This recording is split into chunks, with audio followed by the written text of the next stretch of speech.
you already mentioned, systems is important and people are important. What are some of your proudest achievements in the pricing space, having been there for such a long time and having also seen a little bit of a shift? What are some of the main accomplishments?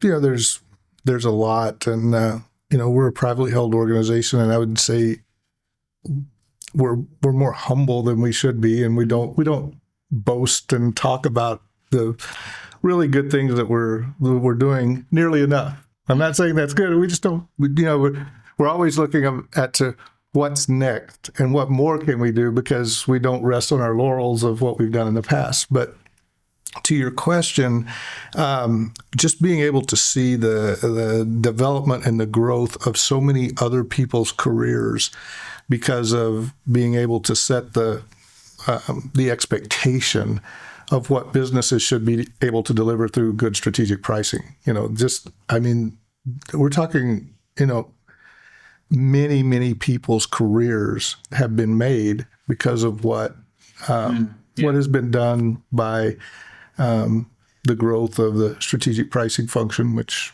I've had the opportunity to get to lead for quite a number of years now. So that, to me, from a personal satisfaction, is actually the greatest. We've made a lot of money along the way. That's what really, that gets the business excited. But the thing that touches my heart the most is to be able to see, the difference that it has made in those people's careers. And then you have to remember, we have 165,000 people that depend on, a couple of hundred of pricing people to do their job really well.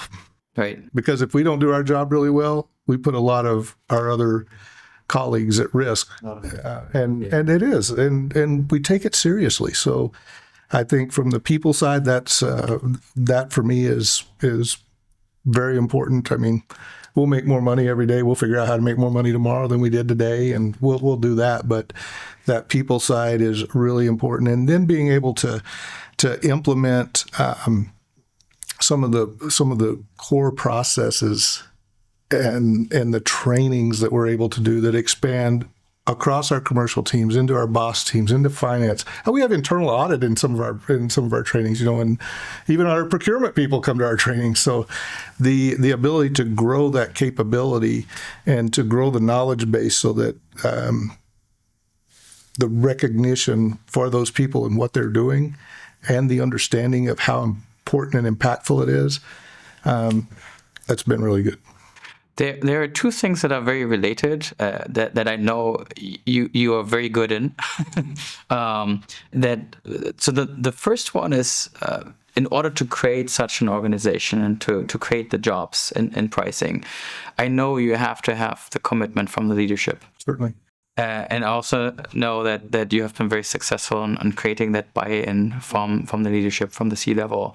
What are kind of tricks or advice that you would give to other folks that are in the pricing space, how to get that commitment, how to make that investment in pricing, how do you get leadership excited? The first thing you have to have is conviction.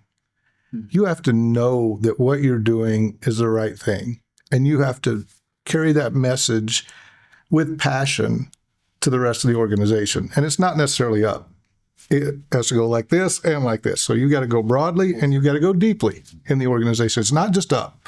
Up, you get that, but you can do this in multiple ways. I agree that it's much easier when you go this way, but you can do it this way and you can do it this way and come back up too. And been successful in all three of those avenues of implementations of this in different businesses across our portfolio.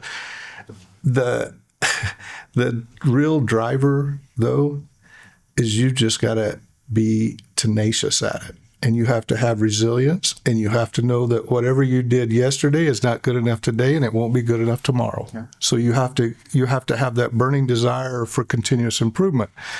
And I know you've seen their one-page strategic pricing framework before, but we put the whole commercial deal basically on one page. The one thing that touches all the aspects on that one page, which is a very simple one-pager, is continuous improvement. And it's a giant blue circle that goes all the way around, and it touches all those pieces from strategy outwards to how we execute. And we know that, as I was saying, whatever we've done today is not good enough tomorrow, and it won't be good enough the next day. So we keep pushing the envelope of what is a global best practice. And we know that we're not the best in all of our businesses and all the areas that we measure, but our goal is to keep pushing, and global best practices keep improving too. So what's here today will be here tomorrow. Will be there the next day. Yeah, talking about best practices, and I think that's actually a thing that you guys have done extremely well. Value-based pricing. So if I think of a company that deals in commodities. It's probably the last place where I would start to look for value-based pricing benchmarks, right? What comes to mind is cost-plus pricing. Everybody knows the cost, so we're happy with our X% margin, and that's what we communicate. But you guys actually implemented very successfly a value-based pricing logic in a multitude of industries that works for you and for your clients. Right. So I recall the topic here of lobster farm, shrimp farming. Yeah. Can you maybe comment a little bit and give example of how you guys are actually implementing value pricing? What makes us successful is to make our customers successful. I mean, if we approach it from that. I mean, our business strategy is we're customer driven, and what we can do to help our customers be successful. It doesn't matter whether they're a farmer, a rancher, food manufacturer, a retailer, or if we're making ethanol or biodiesel. Any one of those, if we can help our customers be more successful, then we'll be more successful. And the way that we really want to understand that is, we look at the value that we're helping them to create, and which gets into value-based pricing. So we look downstream, not just at what we're doing for and with our customers, but how we can benefit our customer's customer as well. Because there is a point that we always exist in our customer supply chain. We very rarely we have some CPG businesses, but we're very rarely the CPG that is the last touch point before it goes to the consumer. So we need to support our customers' growth, whether they're a distributor or a food manufacturer. It could be the food service operator, the farmer or the rancher. We need to help them be successful and help them grow. And in order for us to do that, we need to understand what value is created with them. And I say with them and for them. Yeah. So you start understanding what actually creates value from a customer perspective. Right. And then work it backwards, and we know we're never going to capture all of it. It's not our intent. But if we can help and oftentimes we actually help our customers understand value they're creating that they don't even understand, then we can help them, and we can go and say, hey, if you did ABC or XYZ, there's this additional value with your customer base that we see is out there, and you should consider it. Makes sense. Yeah. Maybe flipping a little bit on the other side. So not necessarily the pricing success stories, but things that went wrong. Yeah. The pricing bloopers and kind of like the learnings that you had in your career. Does anything come to mind as, I wish I had known before we did this? I think part of that is organizational and cultural. We're a 158-year-old company, so we have a little bit of tradition in our blood, and to think that a person that is not blessed with patience, as I am not, that we can change things as fast as we know we physically can, but yet the business can't move at the pace that is physically possible. So that was, from a personal standpoint and from an organizational standpoint and from a team standpoint, that is one that really has taken, I'll be honest, it took me a few years to get comfortable with not going as fast as you can. And it's a big deal. It's a big deal because, I measure things in dollars and cents or reais or euros or yuan or yen or whatever the functional currency is. And I know that every day that we don't do something, I know how much money that is. Mm-hmm. And those things get to me because I like to make money. So I had to learn, and I have had to coach teams to learn that this is a marathon. We're not running sprints, right? And we can sprint and we'll get this far, but a sprint has a finish line that's going to be measured in seconds.